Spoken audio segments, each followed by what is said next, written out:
And we are finally live. This is interesting. Very first live stream. Should be interesting to go along, see how it all comes together.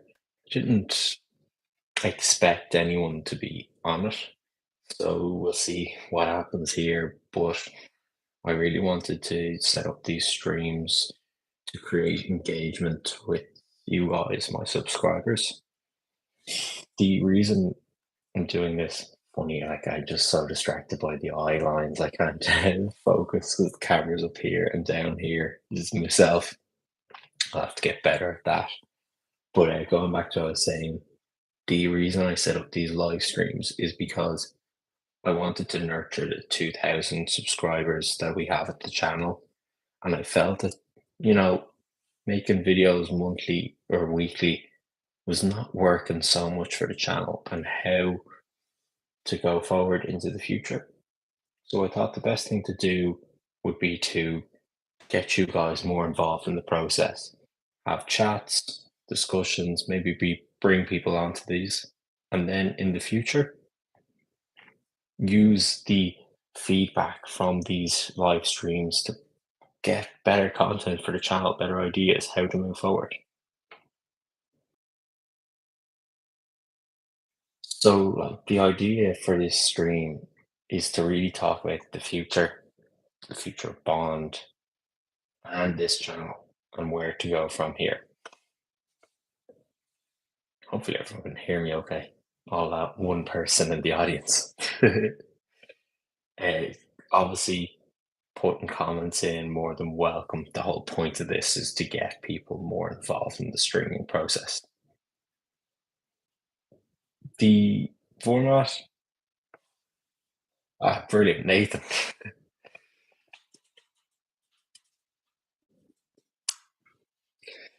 Always good to have a commenter in, the first viewer. Um, what the format is going to be just quite interesting in terms of how we're going to experiment with it for the next while. Oh yeah, you can see I got my Connery picture up right there. But the format is going to be quite interesting. Experiment with it, figuring out what's going on, and then see what works best for you guys in terms of contributing and then moving forward. What we'll do is for today is a 30-minute discussion, just to stream and move through the topic, discuss the headline topic every week, and then answer questions at the end or as they come in. If there's lots of questions in a specific stream or something, I'll probably come back, get them all together and then answer them in one bulk session.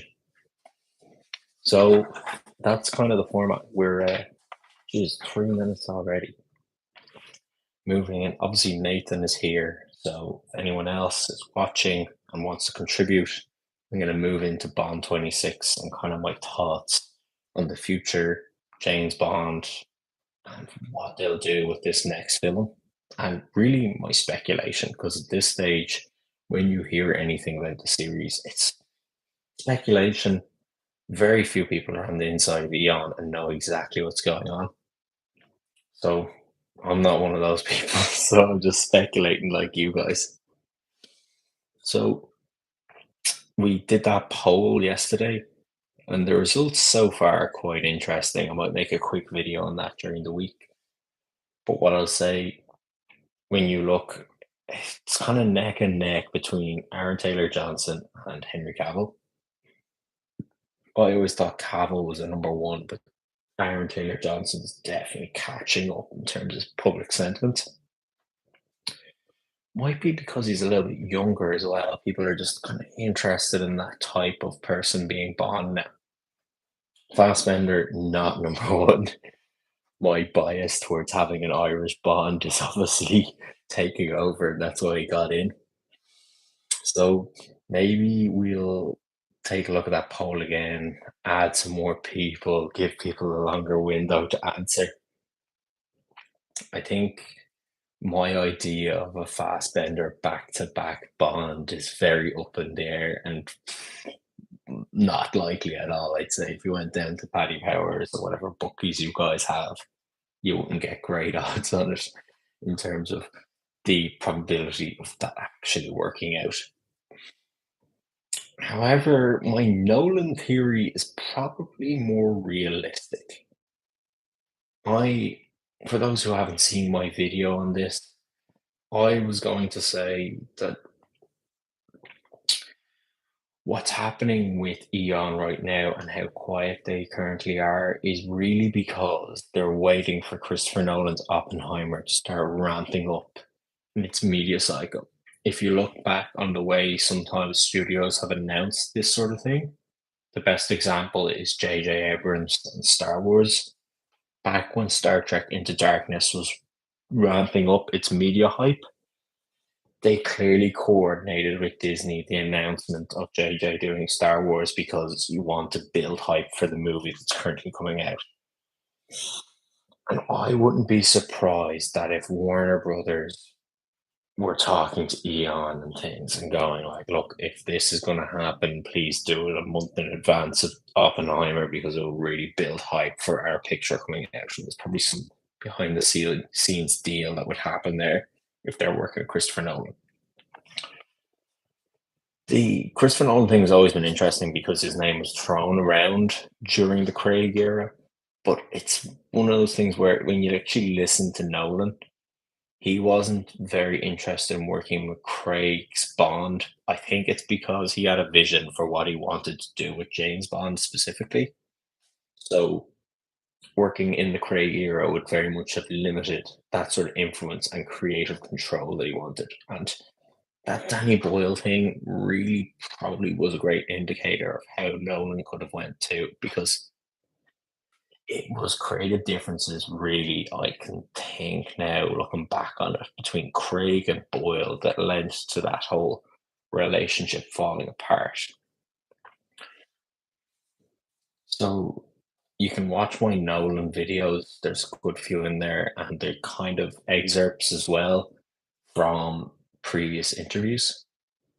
So I think there's a good kind of hypothesis there for why they picked Nolan, what Nolan would do because he really wants to do it, and then how they would announce it. Like I think after everything Cavill's been through, and this is just referencing another video of mine where Cavill got booted from the series of Superman after quitting The Witcher. Like he I feel like he deserves it now. He's been through a lot. He looks the part. He's very much like what I would say a Brosnan mold, and very much that kind of career thing. Although Brosnan was a TV actor, really just never kind of worked out. Oh God, I gotta answer these questions as they come in. It's so distracting. I was hoping so Nathan Woodgate. I was hoping the new Bond was Richard Madden. Yeah, that's actually coming up in the estimates, like in the odds as well. I like him, and I thought, what did The Bodyguard was years ago now. I remember watching it when I was in America at the time, and yeah, I really liked The Bodyguard that he did. So he could be good and interesting, and he's someone else that's probably when I looked at Game of Thrones, he didn't fit the mold, but now he's starting to age into it more and more and more. And needless to say, an Eternals contract won't be locking him in anytime soon. Jesus, that's a bit mean. Yeah, so Madden's an interesting choice, and I think Nathan, for you, next time I do a poll on who the next Bond should be, I'll put in Richard Madden too. And back to Cavill, what I'd say is that like when you look at Cavill and Cavill's series, uh, like when you look at Cavill, he quit The Witcher. Like clearly there was some weird stuff going on in the relationship of The Witcher and how that series is being run anyway. But he left The Witcher to come back and optimistically do a series of Superman films. He quit, went to DC. He was like, lads, I'm here, I'm ready to go. And then announced it on his Twitter or on his Instagram. The DC seemed to quietly accept this was true, and then a month later bring him in and fire him. Like it was really harsh. And that Warhammer announcement, like that just seems like damage control. Like they're always announcing things, and It was just such a like move by Cavill's publicist to be like, "Oh, Henry's not unemployed; he's working on something else." So I'd say if they wanted Cavill to be Bond, he can do it. There's nothing holding him down or holding him back. And yeah, so the Cavill thing's pretty likely, but after the Bond, and I think Nolan does it. Nolan will have his own say on who James Bond should be. But like after the Bond announcement, I think the most important thing for the series really is consistency in approach. The Craig era was good, but ultimately disappointing in terms of the output. They never found their stride. The closest thing they got to that was Spectre after Sam Mendes, because they had a director and a kind of creative team behind it.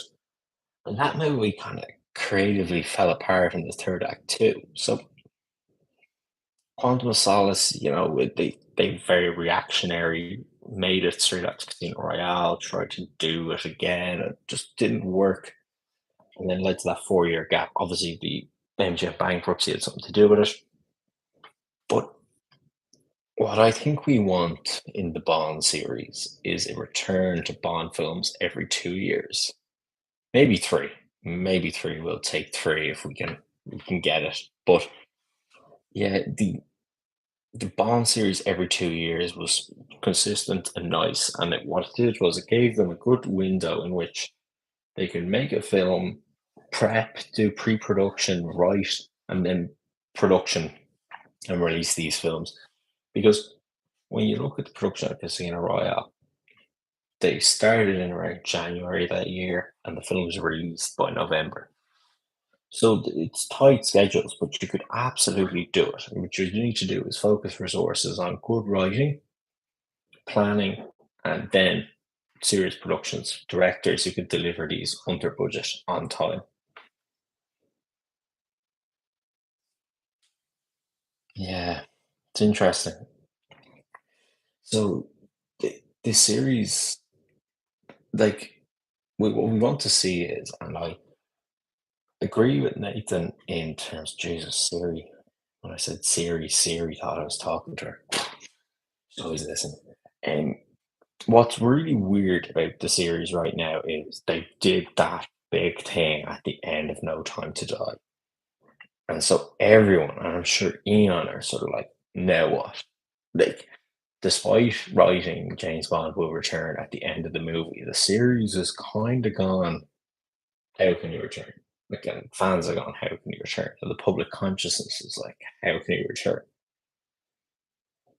So I really thought the move was to kind of look back and make soft remakes of the books when they were making Casino Royale.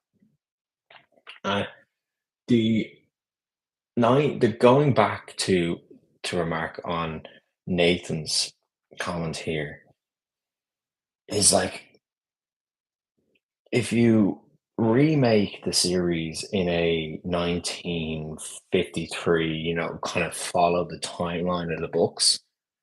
The problem is that these massive high budget movies need external assistance from just box office. They need your Omega, Aston Martin, Tom Ford. You need product placement, Ford, whoever, to be sort of financing this stuff behind the scenes to actually subsidize the production budget.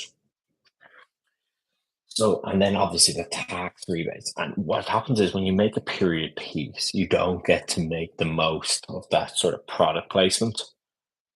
I would say looking at the books again and delving into that material and making it for the 21st century is the most viable option for the series, because the 53 idea is cool and it's like, oh yeah, you go back in time, you do it then, but it only sort of works as a small budget limited series, and Eon Productions are geared to making huge James Bond films.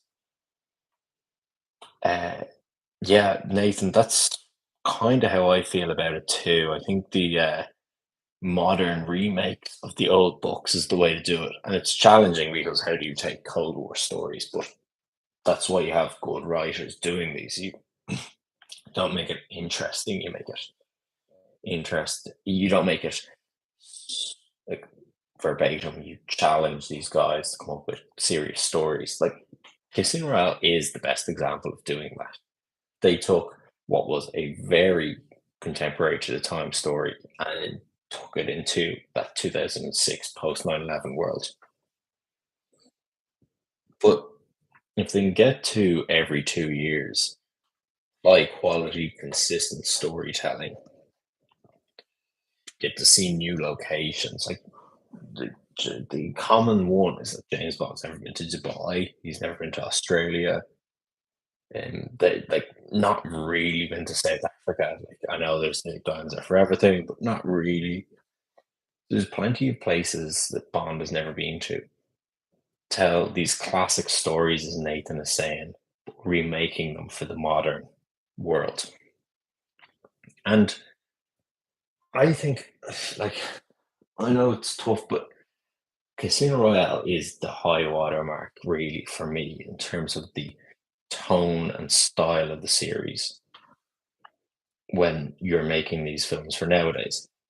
And they need to strive to really try and tell these stories in a reality based manner. You know, we've got Marvel, and Marvel even has fallen back in recent times. In the last few years, people are not, it's not held in as high esteem. You would want to make the Bond series, I think, a series of, you know, semi fantasy, but like for adults. Like, this is not a Marvel movie where you can bring your 5 or 6 year old to. You want to push it a bit. And I think that Casino Royale tone is where you do it. So, kind of moving on from the Bond 26 view of things and what we'd love to see just in there is moving into the future of Eon and the series.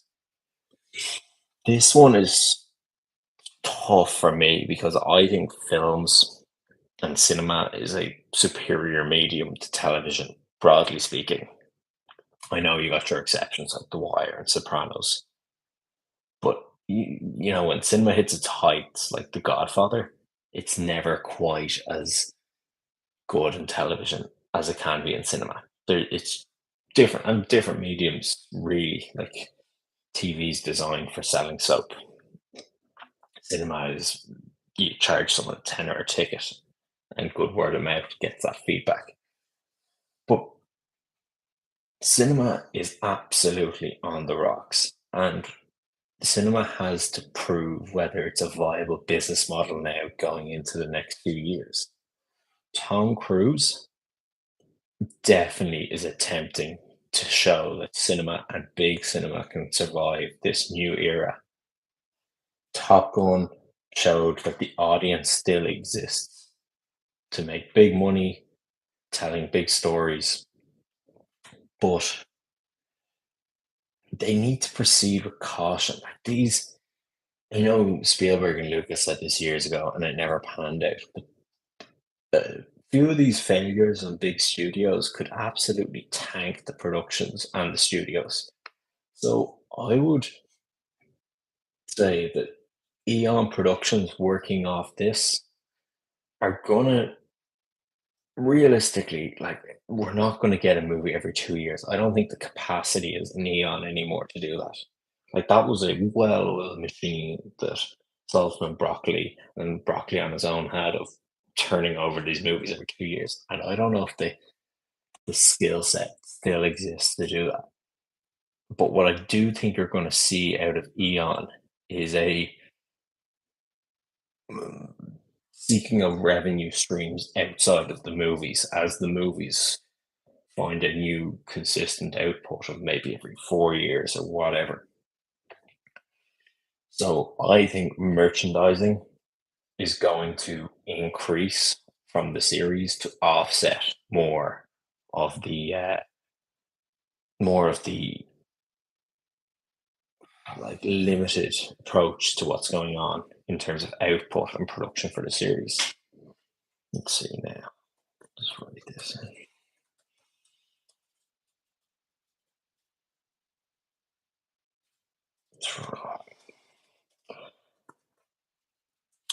And what I think is that you're going to see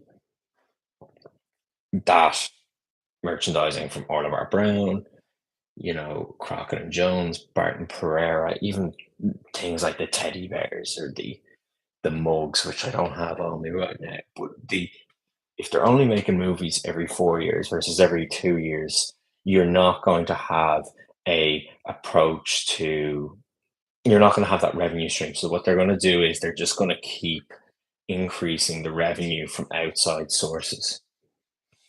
And so the Amazon announcement is definitely a it's definitely what I would say a sign that they announced this TV show, which is like a run around the world adventure show using James Bond iconography, merchandising to brand it.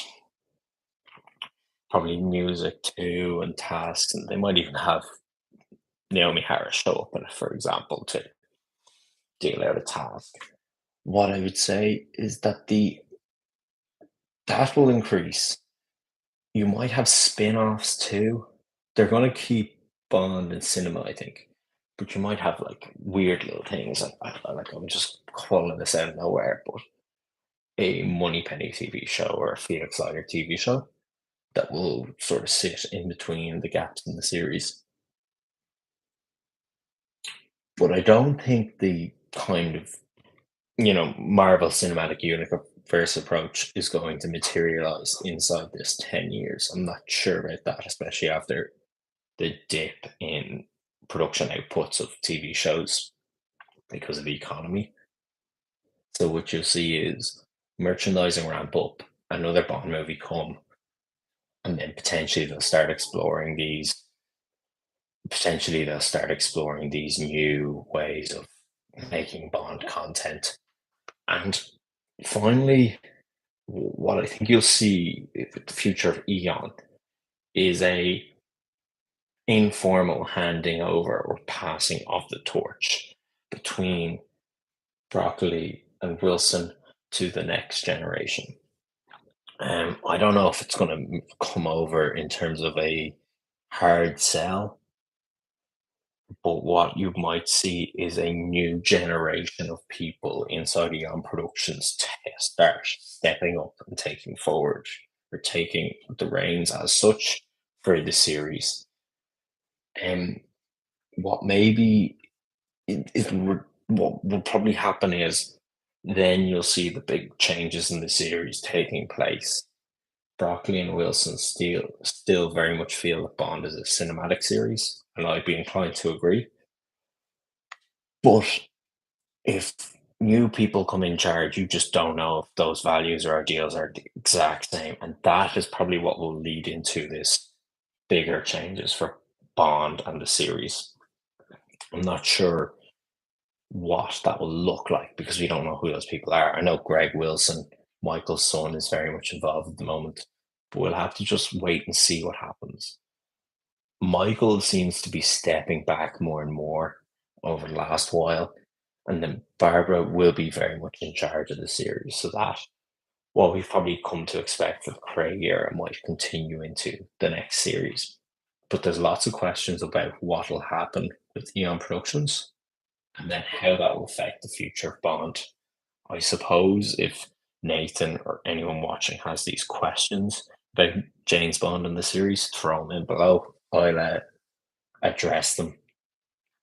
And I suppose the final kind of topic that I have prepared for today is the channel. Just have a few bullet points. God, we're 24 minutes already. Let's go going. I didn't think that it would go. I didn't think that time would go so quickly. But the increased output is something I want to do, but not in a straightforward manner. What I'd say is that we're going to have to figure out a way to keep the normal videos going, But what I want you guys to know is the big videos, like the travel ones, etc., they're just taking a lot of time because what really takes is a couple of weeks to write, plan, shoot, edit, and then refine it a bit more. So I'm gonna have to, and I have them blocked out in terms of planning. And then what I'm gonna do is I'm gonna get like quick output videos. That's kind of like the weekly schedule in terms of content. So what you'll do is you'll have a big video maybe once a month, once every 2 months, and then you'll have the topics. It's funny the topics do better than the travel ones or the big ones, but I think it's a unique thing that I do, and it's definitely something I want to continue. It's probably what I'm most excited about doing, like making Paris or Hammersmith. Even the golf one is one of my best performing videos. They're the really exciting part of the channel for me.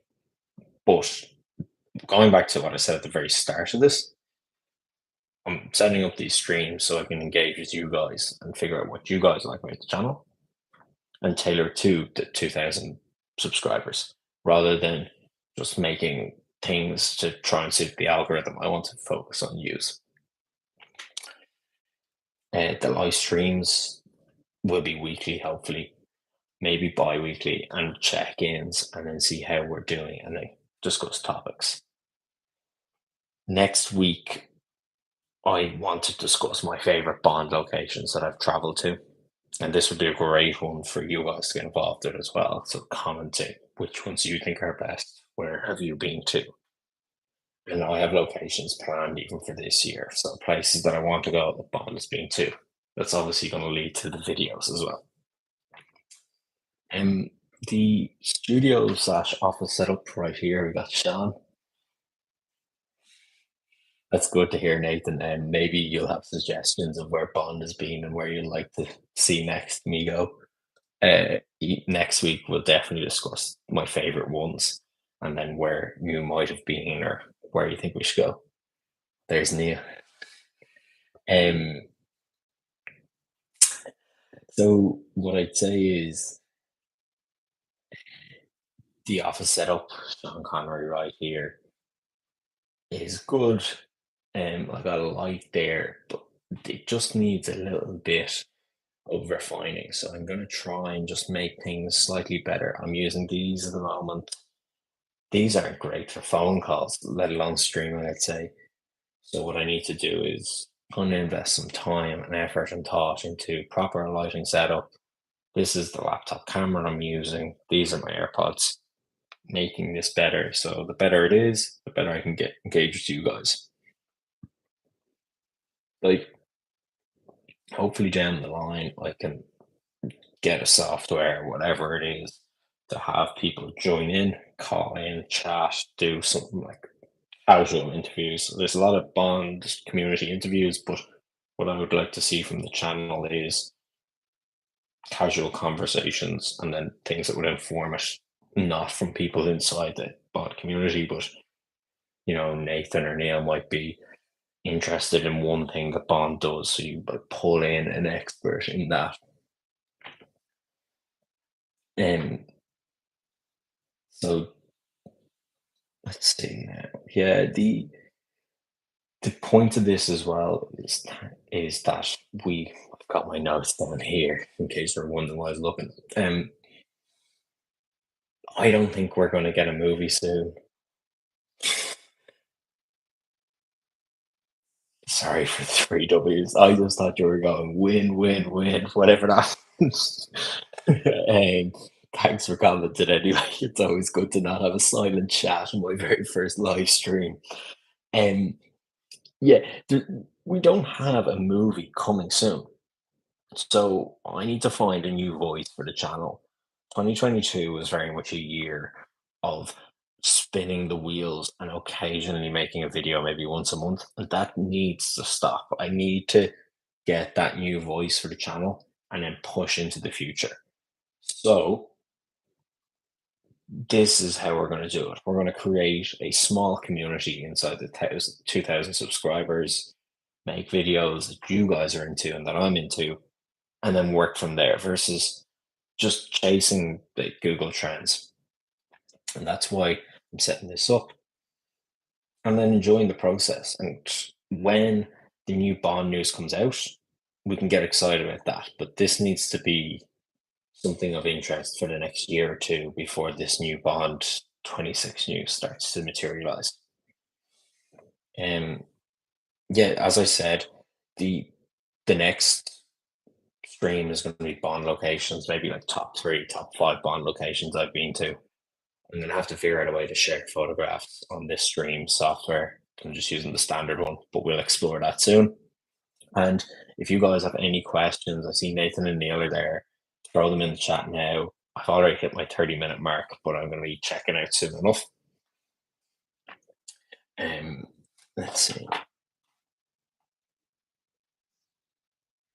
Yeah, and then another thing about this whole channel and what we're doing is we're trying to just be a little bit more bondy every day. Do things, explore things, try and improve things. And yeah, if anyone has an Aston Martin, would love to review one of those. Uh, and that's kind of it. What I'd say is, rather than dragging it out, I'm gonna wrap it up here at 32 minutes. Thanks everyone for watching. Neil and Nathan, thanks very much for contributing. We're gonna come back with even more streams, more videos. I was not expecting a few people to join on my very first one. But guys, I'll see you next week. And as you probably have seen, there's videos coming out more consistency now this year. And what we're gonna sorry, there's more consistent videos coming out, shorts coming out, different things like that. Skyfall location next, including Loch. We'll discuss that on next week's top location stream when we're putting in feedback of where to go. Hopefully, we get sponsored by Aer Lingus to go there. See you guys. Thanks for watching. Bye.